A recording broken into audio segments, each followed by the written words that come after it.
જો તો જો કલ્યાણસિંહ ભેગા થઈ ગયા જીજે 12 વાલે બ્લોગ. તો શું કહેશો કલ્યાણસિંહ? બસ મોજ છે ભાઈ. આજે જે ઇન્દોર બાજુ ગયા હતા ભરીને એમપી માંથી ભરીનો. પાછા આવ્યા જે રિટર્ન. તો મિત્રો જુઓ આપણે આઈસર આપણું ખાલી કરીને નીકળી ગયા. આ રીતનો રસ્તો છે ચડાવ ઉતરાવ વાળો. આપણું આઈસર કાઢવાનું છે. આવું પાણી ભરેલો વેકરો છે. આવું પાણી આવે વેકરા એરિયા ચાલુ થઈ ગયા. આ રીતે પહાડી એરિયા ટર્નિંગ જોઈ લો. આમાં રસ્તામાં થઈને આપણે આઈસર. તો મિત્રો જુઓ આપણે અમદાવાદનો આખો રિંગ રોડ ક્રોસ કરી અને આવી ગયા આપણે નરોડાવાળા સર્કલ જે એરપોર્ટ વાળું કહેવાય એ. તો મિત્રો ગુડ મોર્નિંગ જય મેલડીમાં આપણે એક નવા બ્લોગમાં તમારા બધાનું સ્વાગત છે. અત્યારે વાગી ગયા સવારના 7 અને જુઓ આપણે આવી ગયા આઈસર ઉપર અને અહીંયા આપણી અગરબત્તી પણ કરી દીધી. તો આપણે ગાડી ભરવા જવાનો પણ ઓર્ડર આવી ગયો છે. તો આપણે ગાડી ભરવા માટે જવાનું છે સાણંદ. તો અહીંયાથી આપણે નીકળીએ જઈએ પહેલાં સાણંદ જઈએ કેટલા ટાઈમમાં આપણું આઈસર ભરે છે ત્યાંનો માલ ભરે છે એ બતાવું તમને. તો બધા વિડીયોમાં કન્ટિન્યુ જોડાયેલા રહેજો. અહીંયાથી પહેલાં નીકળીએ આપણે મેરડીમાનું નામ દઈને આજની જર્ની સ્ટાર્ટ કરીએ. આપણે સાણંદથી તો આપણું આઈસર ભરી નીકળી ગયા અને આપણે પહોંચવા આવી ગયા શાંતિપુરા સર્કલ ઉપર. અને મિત્રો આપણે ગાડી ભરાતી હતી ત્યાં સુધી આપણે ગાડીની સાફ સફાઈ કરી, આ તે કાચ સાફ કર્યા, ઓઇલ પાણી ચેક કર્યું. એટલે કઈ રીતનો માલ ભરે હું તમને ના બતાવી શક્યો, પણ ત્યાં રસ્તામાં આગળ ગાડી રાખીશું જમવા બમવા ત્યાં તમને બતાવું આપણે શું માલ ભરે કઈ રીતનો ભરે છે. તો અત્યારે તો જો આપણે શાંતિપુરા સર્કલ પહોંચી ગયા. અહીંયાથી કન્ટિન્યુ આપણે રાઈટ સાઈડ લઈ રિંગ રોડ આખો પાર કરવાનો છે. અને મિત્રો જે આપણા સબસ્ક્રાઈબર મિત્ર છે આપણા ધીરુભાઈ કરીને સબસ્ક્રાઈબર મિત્ર તો ખરા છે પણ આપણા ખાસ ફ્રેન્ડ પણ છે. ધીરુભાઈને ફોન કરવો તો ચા પાણી કરવા પૂછાવા, પણ હવે આપણે ઇમરજન્સી ઉતાવળ એટલી બધી છે એટલે અત્યારે આપણે ફોન નહીં કરીએ. તો અત્યારે તો આપણે કન્ટિન્યુ ચાલે જ જશું. તો હવે આ સર્કલ ક્રોસ કરી લઈ લઈએ રાઈટ સાઈડ, પછી રિંગ રોડ ઉપર ચાલે જઈએ. બધા વિડીયોમાં જોડાયેલા રહેજો. તો મિત્રો જુઓ આપણે અમદાવાદનો આખો રિંગ રોડ ક્રોસ કરી અને આવી ગયા આપણે નરોડાવાળા સર્કલ જે એરપોર્ટ વાળું કહેવાય એ. અને અહીંયાથી આપણે જો આ રાઉન્ડ મારીને સીધી ગાડી હાંકવાની છે એટલે આવી ગયો આપણે હિંમતનગરવાળો હાઈવે. હિંમતનગરવાળા હાઈવે ઉપર આપણે કન્ટિન્યુ ચાલે રહીશું. મિત્રો જુઓ આપણે પાછળ આઈસર રાખ્યું હતું જમવા માટે અને અત્યારે આપણે પહોંચી ગયા હિંમતનગર હાઈવે ઉપર જોઈ શકો છો. અને આપણે તમને મિત્રો માલ શું ભરે એ તમને બતાવ્યું નહોતું, તમે કીધું લાવો બતાવી દઈએ. એટલે જુઓ હું તમને પાછળથી માલ પણ બતાવી દઉં ગાડીમાં. આ હિંમતનગર હાઈવે છે 6 લાઇન વાળો. જોયેલો આ રીતે માલ ભરે છે આપણે પાઇપ બંડલ ને એવું બધી. અને આ છે હિંમતનગર હાઈવે 6 લાઇન. હવે આપણે કન્ટિન્યુ ચાલે જઈશું. અને મિત્રો આપણે માલ ભરે છે એ ખાલી કરવા જવાનું છે. આપણે અહીંયા આગળ એક ગામ છે આગળ આપણે પોસીના કરીને ગામ છે, ત્યાં આપણે પોસીના આપણું આઈસર ખાલી થશે જે ઈડરથી આગળ આવ્યું. તો આપણે હવે અહીંયાથી કન્ટિન્યુ ચાલ્યા જઈશું. તો અહીંયાથી જોઈ લો આપણે ગાડી વહેતી કરી દીધી. તો બધા વિડીયોમાં જોડાયેલા રહેજો. પોસીના કરીને કંઈક ગામ છે ત્યાં આગળ આપણું આઈસર ખાલી કરવાનું છે. કંઈક ખેડ બ્રહ્માથી આગળ આવ્યું એ બાજુ. તો અત્યારે જો હિંમતનગર 6 લાઇન હાઈવે ઉપર ચાલ્યા જઈએ છીએ. અને આ રસ્તો મિત્રો છે મોતીપુરા સર્કલ સુધી આ રીતે આરસીસીનો જ બનાવેલો છે સિમેન્ટનો, એટલે ગાડી ચલાવવાની પણ મજા આવે છે. તો ભાઈ આ રસ્તો જતો રહ્યો ખેડ ગામમાં અને આપણે આ બાજુ લઈ લેવાનું. હવે ઘાટ સેક્શન ચાલુ થશે બધા આગળ. જોયેલો આવા પહાડી એરિયા મારા રસ્તામાં આવી ગયા. તો હવે કન્ટિન્યુ ચાલે જઈએ આ રોડ ઉપર. તો મિત્રો ચેક કરો આ બાજુ બધા ઘાટ સેક્શનના એરિયા ચાલુ થઈ ગયા. આ રીતે પહાડી એરિયા ટર્નિંગ જોઈ લો.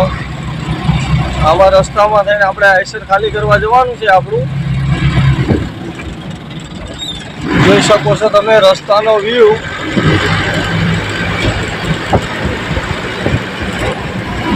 અહીંયાથી આપણે લઈ લીધી આ બાજુ. નકરો ઘાટ વાળો એરિયા છે મિત્રો. જોઈ લો આ એરિયા આ રીતના જ રસ્તા છે આ બાજુના. ક્યારે કોઈ ભરાઈ જાય ખબર ના પડે. હાય ઘાટ સેક્શન ચેક કરો. નકરા ઉતરતા ચડતા ને એવા ઢાર જ છે, ડેન્જર ઢાર. જોઈ લો આવા ઘાટ સેક્શન વાળા જ રસ્તા છે છેક સુધી. આમાં રસ્તામાં આપણે ગાડી હાંકવાની છે લગભગ 12-15 કિલોમીટર મિત્રો. પછી આપણે ખાલી કરવા જવાનું છે એ 10 કિલોમીટર જેવો રસ્તો સારો છે, પછી 8 કિલોમીટર પાછો ખરાબ રસ્તો છે. તો કંઈ નહીં, હવે જેવો રસ્તો આવે એવું આપણે ચલાવવું તો પડશે જ. ડેસ્ટિનેશન ઉપર તો આપણે ગાડી પહોંચાડવી જ પડશે મિત્રો. એટલે જેવો રસ્તો આવે એવો રસ્તો અપનાવીને આપણે આંકે રાખવાની. હવે આ ચેક કરો મિત્રો, આપણે જેવા એરિયામાં આઈસર આપણું ખાલી કરવા જવા માટે ડુંગરા ઉપર આઈસર ચડાવ્યું છે ધારમાંથી. કાચો રસ્તો છે આવો. આ રસ્તો ચેક કરો. એમાં આમાં ક્યાંક પંચર પડ્યું હોય તો કોઈ મળે ખરું? એવા રસ્તામાં ગાડી જાય, ઘડીકમાં ચઢાણ છે ને ઘડીકમાં ઉતરાણ છે. કાચો રસ્તો છે આ રીતનો. આમાં આઈસર જાય છે આપણું. અહીંયા ક્યાંક વાડીમાં ખાલી કરવાનું છે આઈસર. જોઈએ હવે ક્યાં ગાડી ખાલી કરાવે છે. તો મિત્રો જુઓ, આપણે આઈસર આપણું ખાલી કરીને નીકળી ગયા. આ રીતનો રસ્તો છે ચઢાવ ઉતરાવ વાળો. આ પોસીના કરીને ગામ છે, એની અંદર ખેતરમાં આપણું આઈસર બોલાવ્યું હતું ખાલી કરવા માટે.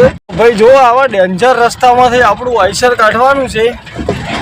આવું પાણી ભરેલો વેકરો છે. આવું પાણી આવે વેકરામાંથી આઈસર કાઢવાનું છે. દબાઈ ના જાય તો સારું છે. આઈસર ભરેલું આઈસર તો નીકળી ગયું, ખાલીમાં ટાયરો ના ફેરવે, પણ જો નીકળી ગયું. હું પાણી મોહરું કાઢ્યું અને આગળ તમને ગામ દર્શન કરાવું. આપણે કેવા ગામમાં ખાલી કરવા આવ્યા હતા એ ગામનો થોડો નજારો બતાવું આગળ. જુઓ, આપણે ગાડી ખાલી કરીને આવી ગયા, વટવા સર્કલે પહોંચી ગયા અમદાવાદ રિંગ રોડ ઉપર. અને અહીંયા આપણને ભેગા થઈ ગયા કલ્યાણસિંહ જીજે 12 વાલે. તો જો કલ્યાણસિંહ ભેગા થઈ ગયા જીજે 12 વાલે બ્લોગ. તો શું કહેશો કલ્યાણસિંહ? બસ મોજ છે ભાઈ. આજે ઇન્દોર બાજુ ગયા હતા ભરીને એમપીમાં. એમપીમાંથી ભરીનો પાછા આવ્યા છે રિટર્નમાં. અમારી ફોન ઉપર ઘણી વાતો થઈ, પણ મુલાકાત આજે ભાઈ પહેલી વખત થાય છે. વિડીયો ઘણા જોયા છે એકબીજાના, પણ મુલાકાત ભાઈ અમારી પહેલી વખત જ થાય છે. એ અલ્પેશભાઈને ફોન કર્યો, મેં કીધું હું આવું છું અહીંયા, તમે ઘરે ન જતા. ત્યારે એ ભાઈ અહીંયા રોકાઈ ગયા ને અમારી મુલાકાત થઈ ગઈ. નકા તો આજે ન થવાની હતી, લગભગ તો રહી જાત, પણ ભાઈ રોકાઈ ગયા. સારું, આભાર ભાઈ તમારું. નહીં તો આપણે ભેગા થઈ ગયા છીએ એટલે મજા આવી. તો થોડોક ટાઈમ હવે બેસીશું, ચા પાણી કરીએ, પછી અહીંયાથી રવાના કરીશું. કલ્યાણસિંહ તો કોઈ ગુટકાની વ્યસન નથી, એટલે એવું તો કોઈ ટેન્શન નથી. એટલે કે નહીં ગુટકા તો નહીં ખાતો. તો ચા પાણી એવું કરીએ. જમવા બમવાનો પ્રોગ્રામ એ ક્યાં આગળ લઈને જવે ને ત્યારે અહીંયા પછી નીંદર લાગશે. એટલે ચા પાણી કરીને અને પછી નીકળશે. હજી કિલોમીટર ઘણા કાપવાના છે.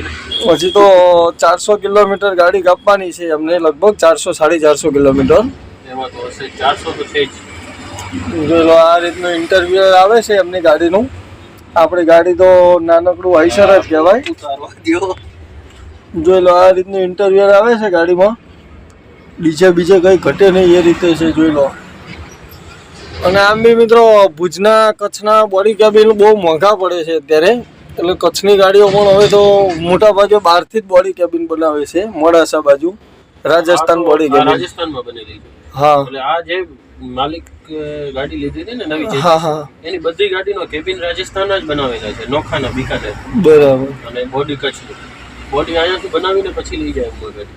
કેબિન ત્યાં બને. હા, કેબિન ત્યાં એને શોખ જ છે ઉમર બનાવવાનો. તો મિત્રો ચલો આપણે જઈએ ચા પાણી કરવા માટે. પછી ચા પાણી કરીને વધીશું આગળ. ભાઈ જુઓ, આપણે કલ્યાણસિંહનો ભેગા થઈને ત્યાં ચા પાણી પીને નીકળી ગયા. અને અત્યારે આપણે પહોંચવા આવી ગયા અસલાલી સર્કલ. જોઈ લો, આ છે કલ્યાણસિંહની ગાડી.